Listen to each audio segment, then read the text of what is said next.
He has also taught at Harvard Law School and Northwestern University and has been a fellow of the Oxford Changing Character of War program. Please join me in welcoming our guest.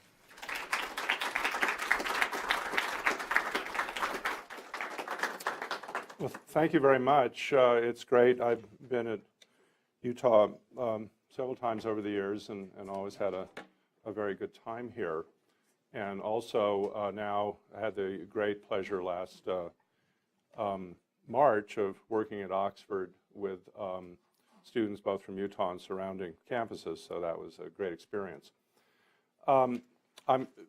Dean always urges me to say a little bit about myself before I begin the formal part of our program, so I'll just say a couple of things that are actually related to the kinds of issues I'm going to be talking about. My father was a professional boxer and then decided fairly early on to try and become a movie actor. Very quickly, though, in his career, he went into the Marine Corps and served in the Marine Corps during World War II. He emerged from that experience a lifelong committed pacifist. And that's probably the major influence on me, and you'll hear that undertone in what I'm saying today. He married my mother, who was a Quaker, and together they started a school whose slogan was Education for Peace. So that's very much part of my background. And I have to say that particularly my father's experiences having fought in a war and feeling that that was something that no one should ever do or have to do again. And that's one of the things that I'll be talking about today is that fact or that belief. My own experience was kind of rocky after that. I got involved in the civil rights movement, the anti-war movement in the 1960s. My involvement in anti-war stuff was always religiously based. That actually separates me from other people somewhat. It was based both in a certain reading of Catholicism as well as Quakerism. And then I had a rather rocky educational career. I was involved in anti-war demonstrations and was expelled from college and actually never got a bachelor's degree. I don't have a bachelor's degree. I was a dishwasher for a while, and I talked my way into graduate school thinking that that would be more fun than being a dishwasher the rest of my life, and I was right about that. But I've always sort of felt, because of that, I've always had kind of an odd relationship with academia, because I've been aware that I want to be an academic, it's important, but I've always sort of thought we couldn't just be academics, we had to be engaged in the world, and particularly we had to talk to students about being engaged in the world. And that's one of the reasons why, now that I'm mainly at Oxford, we're involved in starting these human rights workshops and stuff, which your students have been involved in and will hopefully have more of your students engaged in. Okay. So what I've done is I've given you a handout. And one of the reasons is because I'm going to give you some statistics, and I always have problems with statistics if I don't have them in front of me.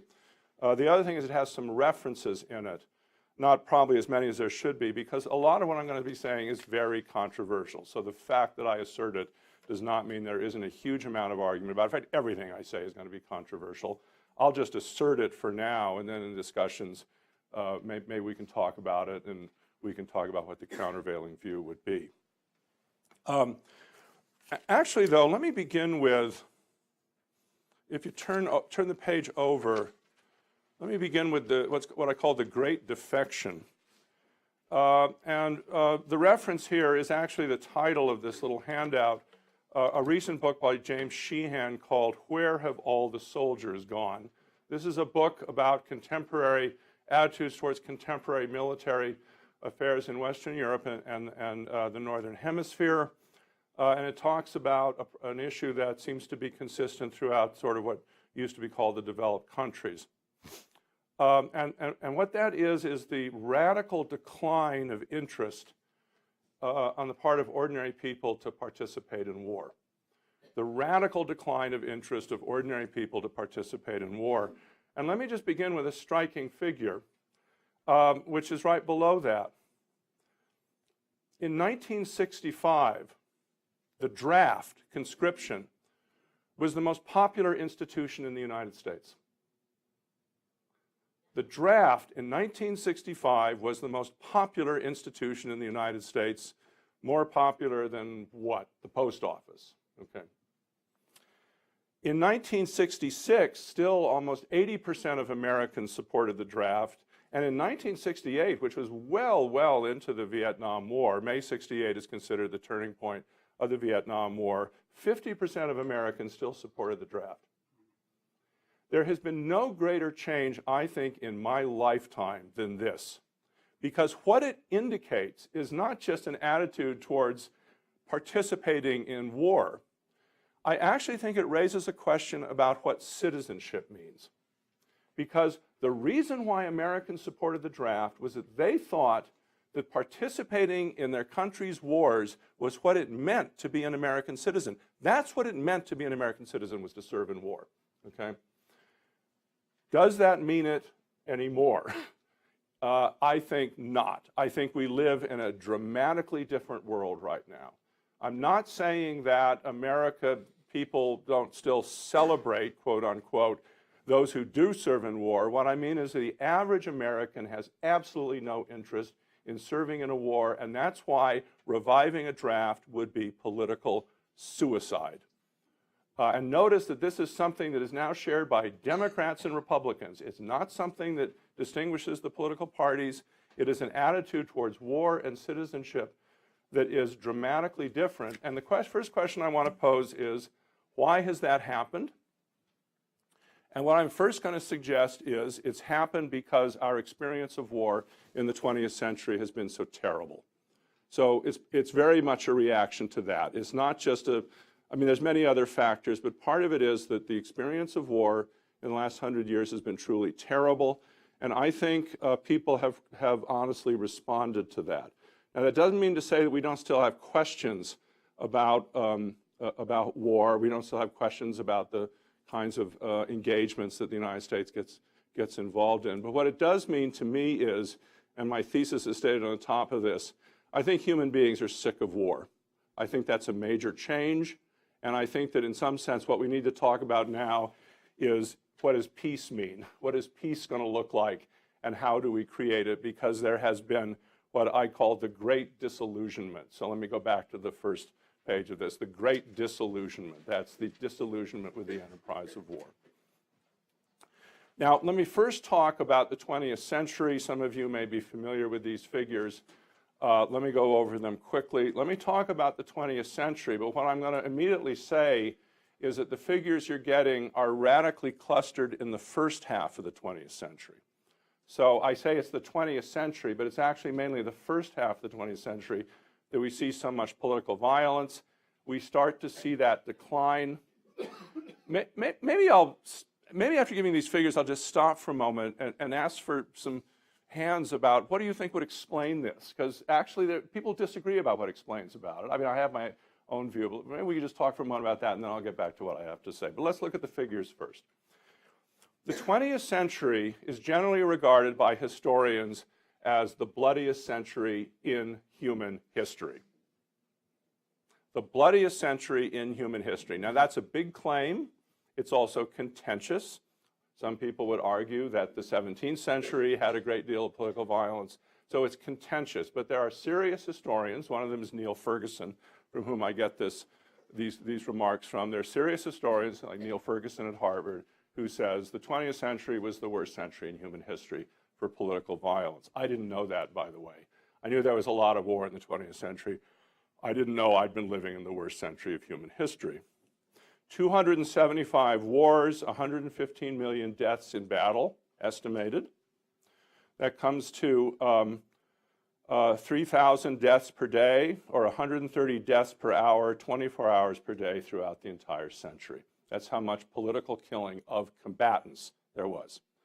But the 20th century was a century, perhaps the first century, in which more people were killed by war who were not soldiers than were soldiers. So for the first time in the 20th century, you actually see more people dying from wars that are non-combatants or civilians. And by the way, that's a dramatic fact about war today. A dramatic fact about war today is how few people killed are soldiers and how many people that die are non-soldiers. And it's a terrible fact, obviously, about war today. If you add civilian deaths to this figure, you get 250 million people died in the 20th century, 7,000 people a day, 300 people per hour. Now, those of you who are social scientists are probably thinking, well, there were more people alive in the 20th century, so of course you'd have more deaths. Makes sense, more people, more deaths. But then look at the comparative figures. The comparative figures are actually even more striking. In the 18th century, there were 5 deaths per 1,000 due to war. So you understand that for every 1,000 persons in the 18th century, 5 of them died due to armed conflict. In the 19th century, there were 6 deaths per 1,000 due to armed conflict. In the 20th century, there were 46 deaths per 1,000 due to armed conflict. That is a qualitative leap, roughly 8 times higher than the previous century. What do you think explains this? Let's just spend a couple of minutes. Any thoughts about, yeah?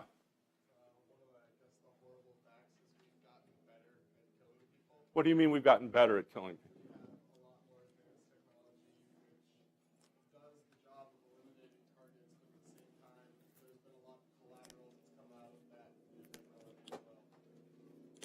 Okay, so technology would be a factor. Any other thoughts about what might explain this? Yeah. The total war strategy. Oh, yeah. The total war strategy of the 20th century with World War I and World War II, just everyone was involved in the war. Right, so that's a political fact. First is a technological fact. Second is a political fact. Maybe let's take one more thought. Yeah, hurry. Increasing geographical, administrative, and philosophical distance between the attackers and the attacked. What do you have in mind? I think I know what you mean, but what do you mean by that? The ability of policymakers to wage war from afar, that is, not bear witness to the consequences of their decisions. Okay. Now, all of those are factors that we could talk about, and they're important factors. Let me just make a comment on 1 or 2 of them. In my own view, the changes in technology are the least useful in understanding why so many people were killed. We certainly had machine guns by World War I, but we had machine guns by the late 19th century. There were machine guns then, so that machine gun was not a new technology to the 20th century. A new technology was poison gas, but you may, if you've studied this, you know poison gas turned out to be a phenomenally ineffective weapon, and it was not even used that much, and then it was dropped, okay? The other thing which we had was air power, and certainly air power has been responsible for a lot of killing in modern wars. But actually, when you look at the number of people killed by airstrikes, it turns out this does not really add on very much to it. So the technology thing is the one that I think is probably the one that would be most contentious, political changes, sort of distancing things. But let me mention one change that I would emphasize. What was new about World War I was not that there were people shooting machine guns at other people. What was new about it was that there were thousands of people willing to run into those machine guns. That's what you had not seen. What you had not seen was people who were willing to sacrifice themselves in actions that looked to us like they're suicidal. Suicidal, the Battle of the Somme, World War I. As many people died in 1 or 2 days in the Battle of the Somme as died in the entire Vietnam War on the part of America, okay? What explains it? What explains it, in my view, is a way of thinking that people will, for God and country, run into a machine gun when they know that their chances of being killed are 98%. That's what's changed, because I don't think people think that way anymore. I don't think you can mobilize people that way anymore on the scale that you did before. And that's what I call the great disillusionment. There has been a qualitative change in the romance of war. Now, most of that was clustered in pre-1945. So the reason why these statistics are inaccurate is that most of it was clustered in pre-1945, After 1945, you start to have a monumental change in the nature of war, and you start to have a monumental decline in the number of people that are killed. Now let me preface this by saying something. I don't mean to underestimate the horrible facts of people being killed in the world today. I don't mean to in any way dishonor that fact or deny it. But the reality is that if you look at the gross figures of how many people have been killed in conflict in the last 30 years, what you see is a graph that goes like that. There's a dramatic decline in the amount of political killing. What does that look like? Okay. Well, first of all, the most striking fact compared to European history, the most striking fact compared to the previous 300 years is that there have been no wars between major developed powers since 1945. There's not been a single war between major developed powers. Now, I think, I, as someone who grew up after all this, kind of took that for granted. But the reality is, if you remember your European history, for 300 years, all that happened was that France and Britain and Germany fought against each other.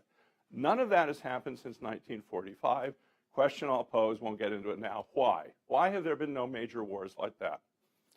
The second type of war that you have are wars where major powers basically invade and try to occupy a less developed country or something like that, okay? The two most prominent examples of that are the American war in Vietnam and the Soviet war in Afghanistan. These are examples of post-World War II conflicts. Major power goes into another country and basically fights a conflict where they're essentially fighting a guerrilla or popular resistance, okay? The one thing we want to say about that is they all lose. They all lose. America lost in Vietnam, Soviets lost in Afghanistan. I'll get back to this, but that's the significant fact about those kinds of wars. You don't win them. The third type of war is the type of war that goes on now, and I've just given you a couple of examples of this. These are civil wars. The main type of conflict you have today are civil wars. And I've given you, these are examples in descending order in terms of the number of people killed. These are examples of civil wars. So the most serious one in terms of people killed is the war in Afghanistan. Next to that, the Boko Haram insurgency. After that, the Syrian civil war, et cetera, et cetera. Some of these Americans we're familiar with. I'm afraid that many of them as Americans we know nothing about. They happen off the radar for us. The most significant war in the last 100 years, the most significant war in the Western Hemisphere is the Mexican drug war. Did everyone know that? Did you know that the most significant war of the last 100 years in the Western Hemisphere is going on right now? It's the Mexican drug war. 120,000 people killed. Most significant war. Let me mention that because I think we should know about it, and I think we should be more aware of it. But there's a further reason. If you want to ask yourself, what does a war look like now? A good model is the Mexican drug war. That's what wars look like now. They look like the Mexican drug war. They are internal conflicts. They often have as much to do with who's going to control the resources, or to put a little more crudely, who's going to steal from who. They don't seem to have these large ideologies associated with them. In some cases now, we're aware they have a religious dimension to them. The ones in the Middle East have a religious dimension to them, but actually they're similar regardless of whether they have a religious dimension or not. So I'll get back to those, okay? Maybe we can talk about those a little bit. Now, my claim is, yeah. I just wanted to know, where is Donbass? The last one, war in Donbass. It's in Africa. Yeah. It's in Donbass. I mean, yeah. Oh, I'm sorry. No, you're right. It's I thought you were referring. I thought you were asking about the Boko Haram thing. Yeah, yeah. It's in the Ukraine. What country? Ukraine. We'll get back to that. Okay. Okay. Yeah.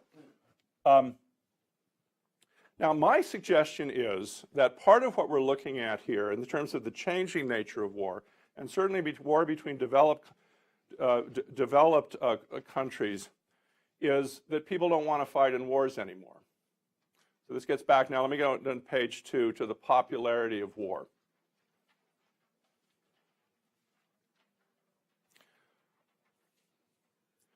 Now, if I can be a little cynical for a moment, certainly American politicians oftentimes are very in favor of war. So I'm not talking about whether the political rhetoric is in favor of wars and thinks that wars can be a good thing. I'm talking about whether the average American, given the choice, has any interest in actually fighting the war themselves, okay? What we found was in the Iraq War that the answer was no. The story of the Iraq War from the inside was very much a story that they could not get enough soldiers to fight it. This is one of the things I do academically. I study this. Anyone who was studying the Iraq conflict 2004, 2005 was reading literature that the military could not get enough soldiers. The minute, in fact, that war started, they had trouble enlisting people. And I think I give you some statistics here. Recruitment problems. 2004, 2005, we started to see a 10% shortfall in recruiting goals in the military. It's interesting to see why this happened, and I give you some statistics here. The main reason it happened was that there was a dramatic decline in African American recruitments. African Americans made up 30 to 40% of the military at the time, and there was a 40% decline in African American recruitments from 2001 to 2005, and that was the main reason why there was a decline in enlistments 2005 during the Iraq War. Now let me ask you again, what does that tell us about why people are enlisting if what we see is that there's a 40% decline once a war starts? What do you think? What are you going to find out when you then go back and ask people why they enlisted in the first place? Yeah. That there are financial reasons attached? Absolutely. Yeah. You can say it again. I'm so sorry. That there are financial reasons attached. Yes, yes. People will enlist in the military as long as they know that there's no possibility they'll fight a war. That's what the evidence shows. People will enlist in the military as long as they know that there's no possibility of fighting in a war. As soon as a war starts, you will start to see dramatic declines in people wanting to enlist. And the book, Where Have All the Soldiers Gone?, basically is the thesis that this is true of every major developed country. If you look at why people do enlist, they enlist for economic reasons. As soon as that economic reason is no longer a compelling one, they will stop enlisting. And so what you have today, in general, with America fighting wars, is that, in some sense, it goes into it with the problem they can't get enough soldiers. Okay. Now, let me make my cynical remark. Politicians, though, say America has to stand strong, and America needs to fight wars when necessary, and that's what it means to be an American. Okay. But what came up during the Iraq War is how few of those politicians have their own children enlisting in the military, and how few of those politicians, when they had the chance, didn't enlist in the military themselves. This leads to an issue of hypocrisy, which I've actually written a whole book about, okay, the morality of that, all right. But I looked at your two senators from Utah earlier today. Now, I should say that this is across Democrat versus Republican divides. This is not a comment about Republicans versus Democrats, but I was interested in it. I saw that Orrin Hatch has 3 sons. The 3 sons were all of military service age during the Afghanistan-Iraq conflict, which he vigorously supported. Orrin Hatch did not. None of his sons, as far as I could tell, had served in the military. Orrin Hatch somehow didn't serve in the military. I'm not clear how that happened, because Orrin Hatch was certainly of an age where everyone was drafted, but he had no military service. And your other senator, Mike Lee, is that his name? Mike Lee is now calling for remaining in Afghanistan until every last bad guy is killed. He obviously hasn't talked to a military person to imagine what that would actually look like. But Mike Lee, too, it doesn't seem to me, from what I can see, that there's any sense that supporting a war means you have to fight it yourself. See, that's what's been lost. What's been lost is the idea that supporting a war means you should fight it yourself. When 90% of Americans in 1965 supported the draft, it's because they did think that supporting a war meant fighting it yourself. That's why Elvis Presley went into the military. Elvis Presley, some of you know who Elvis Presley is. Elvis Presley was given 5 ways to get out of military service. He was given 5 ways to get out of military service, top of his career. There's reason to think that Elvis sincerely thought that I'm an American like everybody else, and what it means to be an American is to serve in the military. Top of his career, he went and drove a tank in Germany for 2 years. Can you imagine that happening today? Don't we live in a completely different world? I think we should acknowledge that fact, and we should in some sense ask, what does it mean then that we're living in a world where we really don't want to fight wars anymore? Why don't we want to fight them? A lot of reasons. The idea that war is manly is not as attractive to people as it used to be. But there's a further reason. You can't win them. Now, this is going to get very controversial, but let me mention, I'm now going to just briefly skate through what's called the unconquerable world thesis. I'm going to go down to 4 and go back to 3. The unconquerable world thesis is that war is now useless. War simply does not work. If you compare now to previous times, you can certainly point to previous times in history where war was an effective strategy. But the unconquerable world thesis, and there's a book by this title by Jonathan Schell, if you're interested in this, basically says that war has lost its utility. And so part of it is not just the terrible problems that come with war, but also the fact that it is now useless. I was in Oxford. I was already spending time there in the 2000s when the United States had gone into Afghanistan and Iraq. They're going into Afghanistan and Iraq now.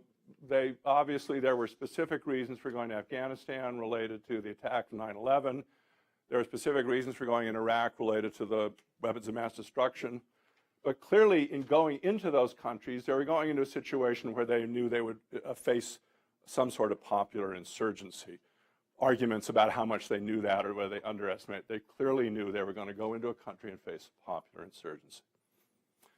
I was sitting in a discussion with a member of the British military, and a man raised his hand. His name is Adam Roberts, leading thinker on war and peace.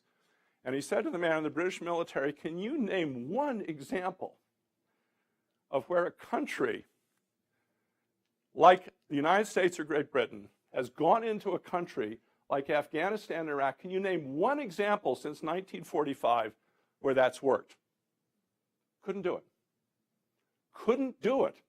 You can't find an example of where a country has gone in and with the face the task of putting down anything like a popular insurrection and succeeded. This is the claim that it simply doesn't work. By the way, anyone who's telling you that the United States should go back into Iraq and deal with the ISIS situation, the first thing to ask him is, when has a country done this and succeeded in putting down what looks obviously like an insurrection with some support? Okay? When your Senator Mike Lee says we should stay in Afghanistan until we get the job done, a question to ask is, when has any country since 1945 gotten that job done? Okay? Doesn't happen. So I actually think here that the people who are anti-war, like me, are the realists. I think things have flipped, quite frankly.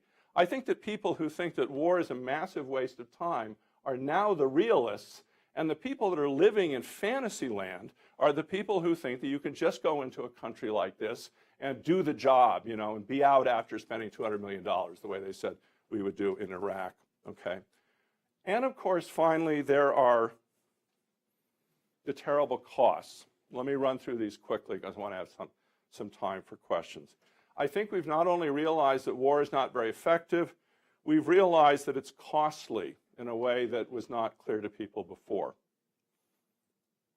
The example I give here, this is now up to 3 the hidden costs of war.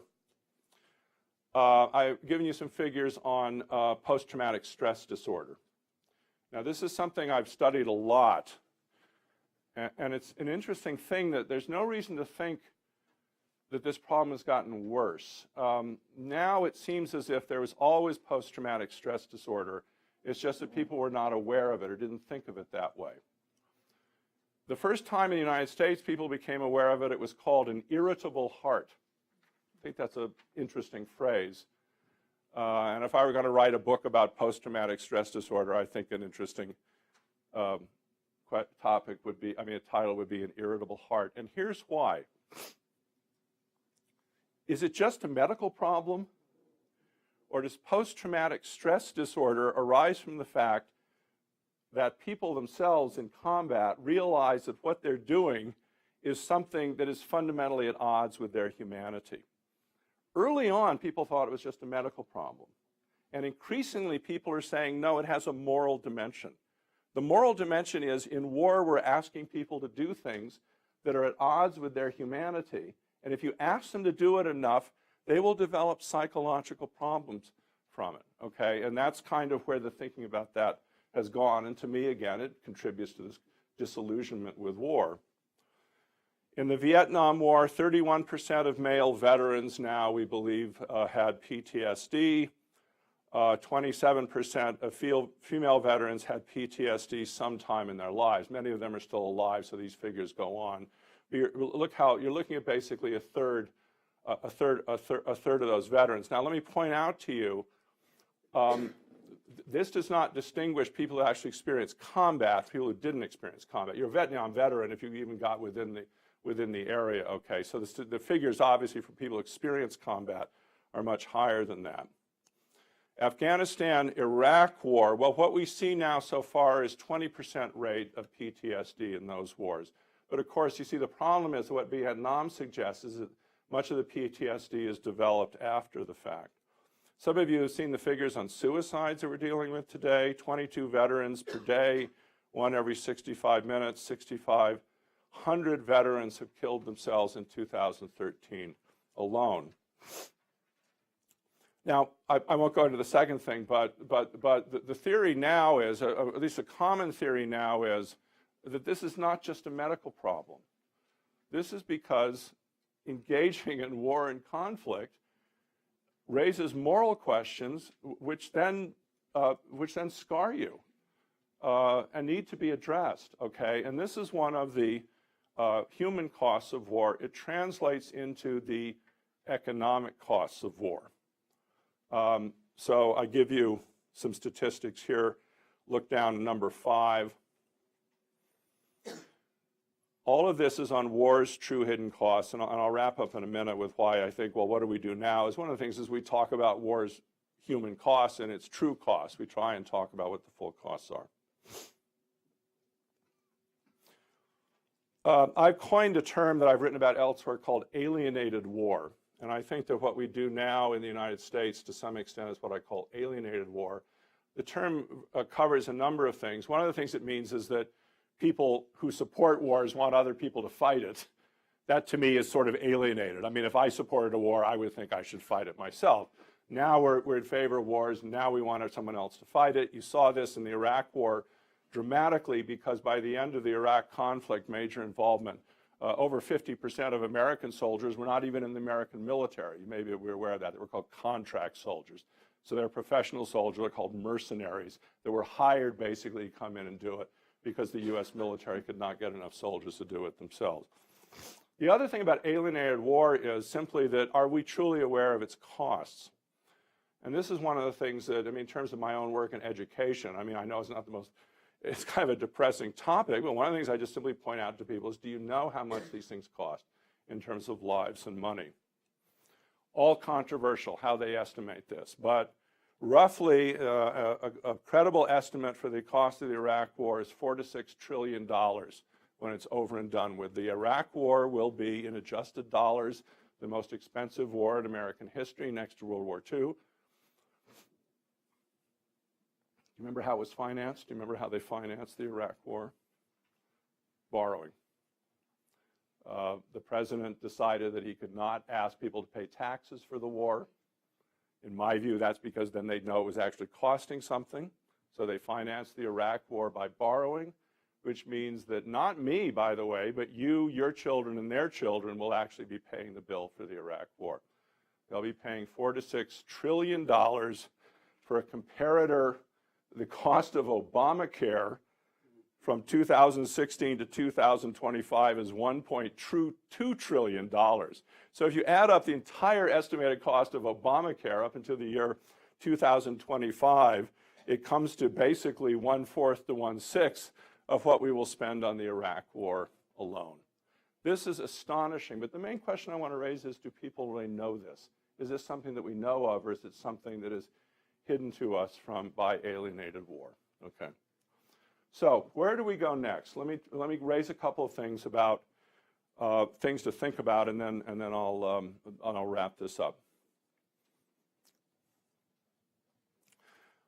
First of all, I think we need to educate people on what war looks like. I think war itself has done this, but I think war has lost its romance, and I think we need to do a better job at simply explaining to people what war really looks like. So that's why, even though I know it's kind of difficult to dwell on these sort of psychological issues and boring at times on the financial issues, the fact of the matter is that America is paying this cost with its own citizens. And also, by the way, when America fights a war, the cost to the other countries is always 10, 15, 20 times higher, okay? But the true cost of war, I think, is hidden from us, and so I think we need to educate people that we have been in a time of war. The second thing is an interesting question I have no answer to, and maybe you could give me some feedback in a moment about this. What it's meant to be patriotic in the past has been that you supported the country's wars. That's what those figures show in 1965 about the draft. What it meant to be patriotic was you supported wars. And by the way, in the past it meant, and you did that, really you did it. You didn't just celebrate troops. You paid for it, you fought in it, whatever. What does it mean if we separate patriotism from warfare? Two questions there. Can we do it? Can we have a peaceful patriotism? Or is patriotism itself something that is so connected with war that the very idea of patriotism is questionable? I'd love to hear what your thoughts are about that, because I go both ways on that. I mean, I think that people are patriotic and we will have patriotism. And so if we want to sort of move away from this involvement with war, we need to think about what another type of patriotism is. I have to say, though, my religious upbringing goes in the other direction. I was raised to think that the nation state was idolatry. That was how I was raised.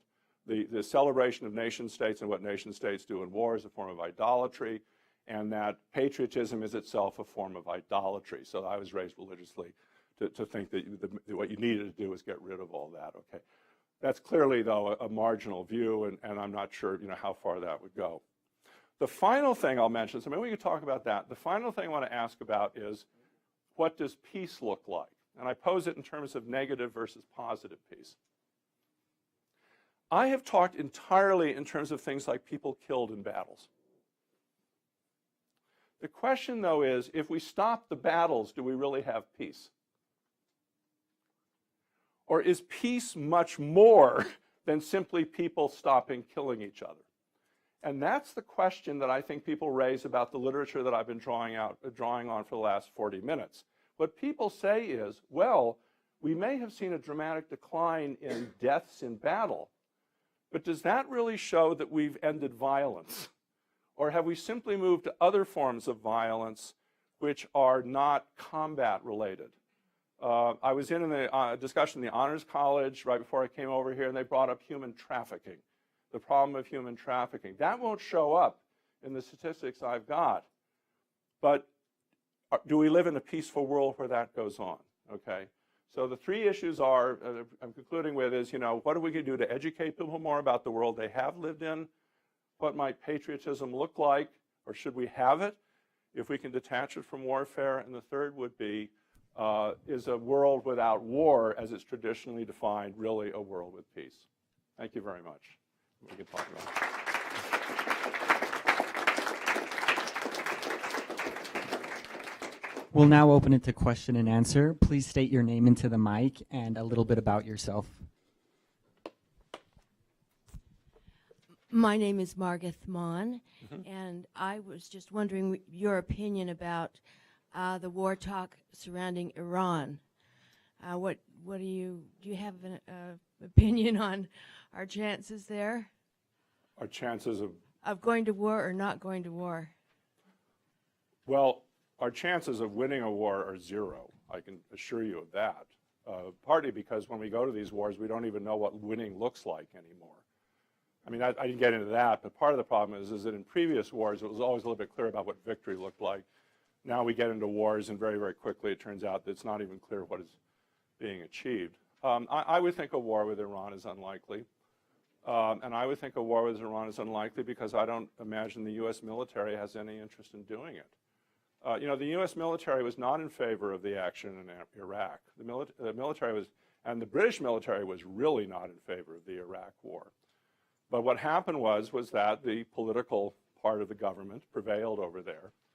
But I don't think the U.S. military is not happy getting into wars like that. And I would think, among other reasons, I would think there would be such resistance. And that doesn't mean there might not be bombs dropped. You know, go in and drop some bombs on something. But that's not a war. That's an armed exchange. That might happen. But Iran, I should say, by the way, as you probably know, I mean, Iran is a totally different story than Iraq. It's 3 times the size population-wise. It's a developed country. They actually have a very small military, but the ability to conquer it would be zero. And so the question would arise, in my view, of what would be accomplished by a military strike against it. Yeah, it's a good question. Thank you. Hello, my Yeah. name is Connor Workman, and I'm a freshman studying game design at the U. My question is, do you think war has now become a kind of global source of anxiety as opposed to a source of patriotism or honor?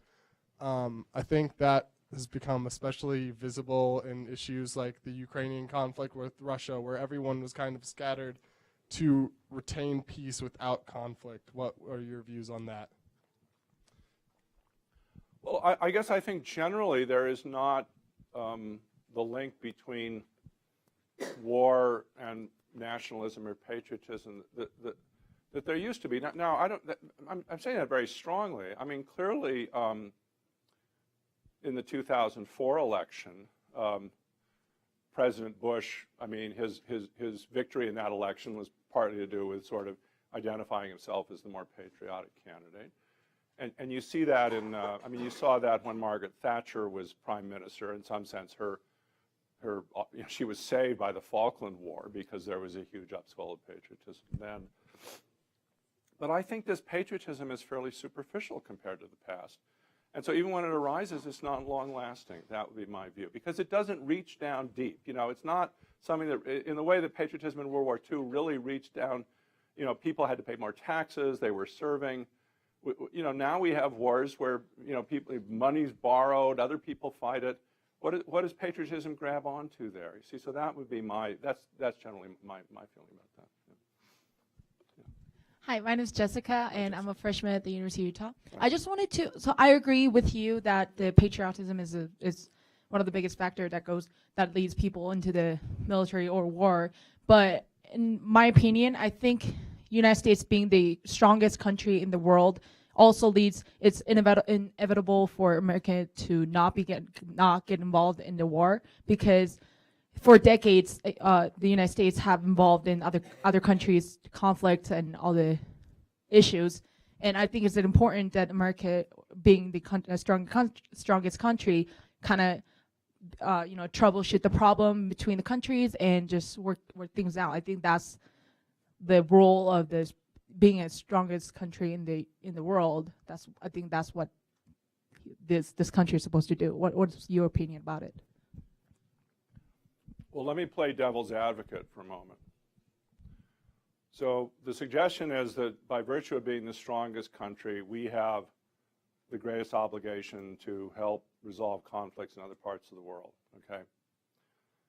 Does it follow from that China, which is the second strongest country, then has the next greatest obligation to solve problems in the rest of the world? And does it follow from that? You can probably see where I'm going with this. I actually think that we tend to think that other countries which are very, very militarily strong should not bother themselves at all with other parts of the world. And as Americans, we can be very chauvinistic about feeling like, well, it's up to us to do that. So I kind of worry about there's kind of an arrogance about that, that we know what's best for people. But I would go back to the other point. I don't think America's record of solving these problems is very successful. I really don't. I mean, it's very hard to find cases where America's intervening or anyone's intervening really led unquestionably to a positive outcome. I mean, look at Libya. I mean, there was all this thing about, well, we overthrow Libya, that will be a duty, fulfilling our duty to the world community, Libya's complete chaos now. It's true Gaddafi's not there, but it would be hard to argue that things are really qualitatively better after that intervention, okay? So there's both a kind of, the question, Jessica saying? Yeah, Jessica. I would raise, first of all, very pragmatic question about does it really work? And the second one is that I'd raise some questions about, well, what is, though, the kind of implicit assumptions about, because I worry the assumption is not just America's the strongest country, America's the most virtuous country, and it's kind of up to us to solve people's problems for them. And I would have serious doubts about that. So that would be my own thoughts there. Thank you. My name is Pratik Raghu, and I'm from Westminster College. Cheyney, my question for you is as follows. Has the world as a whole transitioned from a proclivity for fast violence to a proclivity for slow violence? And does lasting, sustainable peace mean the eradication of slow violence in its various manifestations? We are all bang smack in the middle of the Anthropocene at the moment, an epoch that has come at tremendous cost for not just the planet, but also many less privileged peoples who call it home. Has war become less popular among the developed nations of the world in particular because it is no longer necessary to extract resources and exploit the global south to achieve the ends of Western hegemony?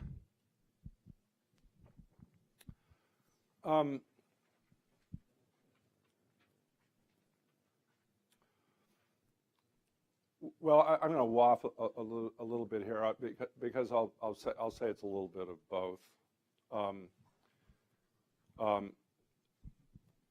There was always different models of imperialism, and American imperialism, when we had that, was always a softer version. I mean, it was always a version that was not as heavy-handed as some other forms were.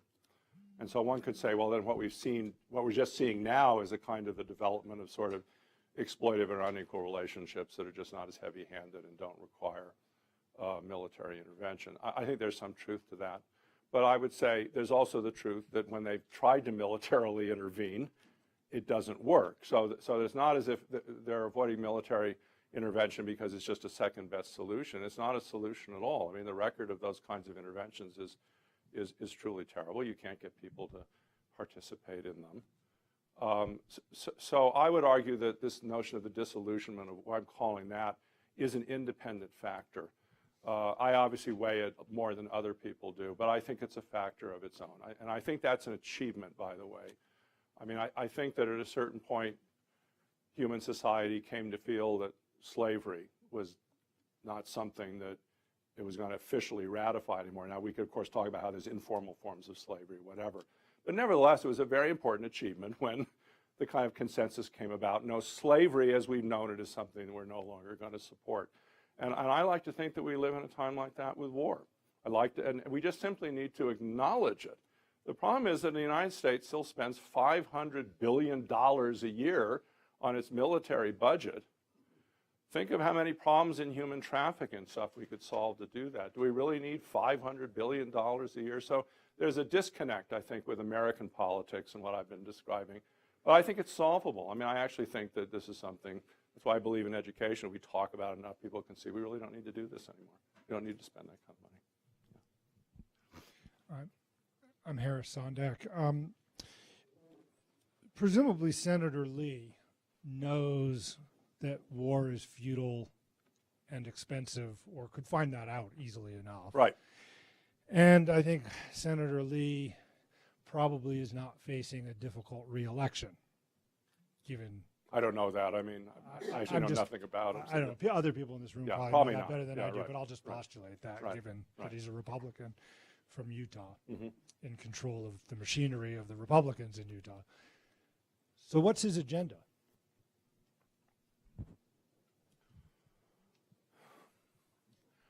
Well, knowing nothing about Senator Lee, I assume that tough talk has a life of its own among politicians.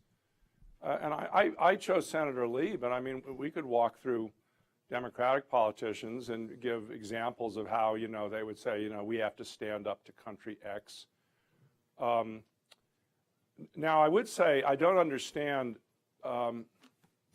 I lived in the East Coast for a long time, so I understand why politicians take certain very bellicose positions in the East Coast on the Middle East because of the demographics of who lives in their states and stuff. I can't possibly see why the people of Utah would feel strongly about staying in Afghanistan for the next 30 years. I don't know. I mean, I can't see any, you know, electoral reason for doing it.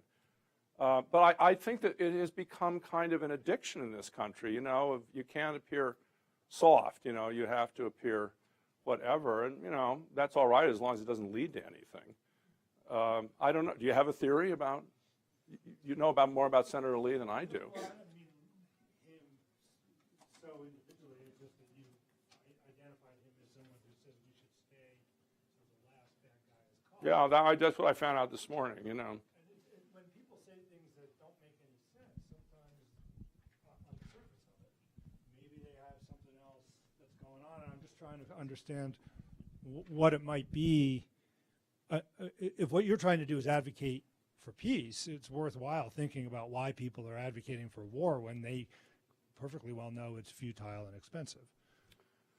Well, I mean, I think there's all kinds of, I think there's ideologies, and some of it was based on what Jessica was saying about, you know, America's a powerful country, and it's very, you know, America, if it sees something upset about, you know, should do something about it and get its way. I mean, by itself, by the way, I mean, there's good aspects of feeling that way. You should do things about problems.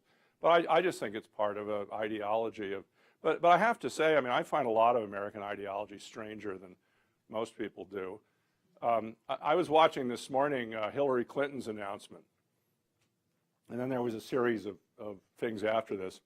And Hillary Clinton said something which every politician says, which is America is the greatest country in the history of the earth. And isn't it the case that if you run for office, you have to say America's the greatest country in the history of earth? Now, first of all, I have empirical questions about that. You know, I mean, I'm saying, really, in the history of earth, there's no other country? But the other thing is, isn't that a kind of an arrogant thing to say about? Isn't there something just fundamentally arrogant about saying we're the greatest country in the history? I mean, suppose you went over to a friend's house. I was thinking about this, like in your college students. You know, suppose you went over to your roommate's house for dinner, and you sat down for dinner with your roommate and their parents, and the father said, you know, we're the greatest family there is. We're not just a great family, we're the greatest family there is. And then the mother said, and in fact, we're the greatest family in the history of the earth. You wouldn't sort of think, well, this is an interesting opinion they have. You know, you would sort of think, isn't there fundamentally weird about, you know, thinking about things that way? I mean, don't you want to be the best family you can be? Isn't that enough? Isn't it enough that America wants to be the best country? Does it have to be the greatest country in the history? But, you know, look, I can't run for anything. I can't run for dog catcher, right? I mean, if I got up and I said, well, maybe we're not the greatest country in the history of Earth, you know, because that's the ideology of it, right? That's sort of, so I think some of this, I mean, that's why I'm optimistic that we could move beyond it. I think some of it is just ideology inertia. That's what I would say. Yeah. Sorry for, set me off this morning hearing that phrase. Yeah, Katie Payne. Okay. I wanted to get back to Jessica's question where she asked about our interventionist approach in wars. Right. I wanted to get your opinion on intervention in genocides, because historically we've not really gotten involved with genocides, and especially considering your background and interest in human rights, I was wondering where you stood on that. Well, that's a great question, because what I've been talking about is wars as they're generally understood and traditionally understood. And I think that the biggest dilemma for someone like me, or the biggest question for someone who's so skeptical of armed conflict, is what about genocide? Let me say abstractly that if it was 100% sure that a limited military action would stop a genocide, if that were true abstractly, then I would say yes, abstractly, we should do it. The problem is we don't live in an abstract world, and the issue that arises for those kind of interventions is, do they actually make things better, or do they make things worse? And to have that discussion, we really need to move on and look at that. And actually, I think, by the way, in the workshops we do with our consortium, I've actually sort of thought that would be a good thing to do another workshop on, is in some sense look actually at how they work out. Because even the clearest cases, like even the cases where people think, well, clearly there should have been intervention there, the more you look at it, the more you realize, no, actually the negative consequences could have been really catastrophic as well. So, but there, so there I would say, in principle, I'm not going to reject that out of hand. But I would come back to the issue, we need to look at these things and see if they're actually really effective. Because so often we're told, if we just get rid of Gaddafi, Libya will be fine. If we just get rid of Saddam Hussein, Iraq will be fine. And then what we see is, no, actually things are horrible after that. Maybe that's still necessary to do the thing in the first place, but then we should think more about our obligations after that. We can't just sort of say, let's fight the war like that and get out. It's a good question. Please join me in thanking Professor Cheyney Ryan for such a great forum.